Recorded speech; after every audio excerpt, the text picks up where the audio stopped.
My name is Matt Clark. I'm a third-year PhD student here in the Ecology, Evolution, and Behavior program at Boise State. The goal of my research is to better understand why people do or do not adopt certain conservation practices and what the outcomes of those adoptions or lack thereof might be for both people and the environment. I'm particularly interested in how these dynamics play out for small-scale subsistence communities who are increasingly on the forefront of dealing with things like climate change and global biodiversity loss.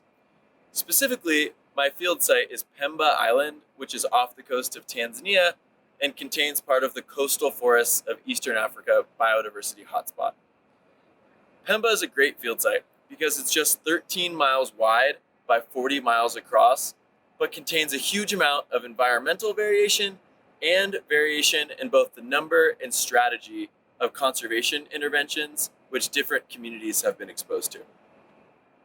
This variation creates a bit of a natural experiment, which we can use to understand how features of the natural environment, people's exposure to previous conservation interventions, and other social features interact to affect people's willingness to engage in other conservation interventions.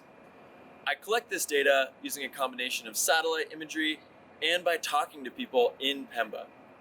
Once I understand how features of the social and natural landscape interact to affect people's adoption of conservation practices, I can create computer simulations or models which will help us predict how both the environment and community well-being might look 20 or even 30 years in the future given the current conditions.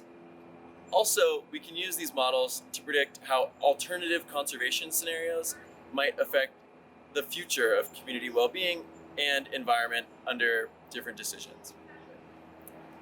I work with community partners both from the government and from the nonprofit sector in Pemba to make sure that the research I'm doing is directly applicable to the decisions that they're making on the ground, in addition to contributing to conservation science more generally.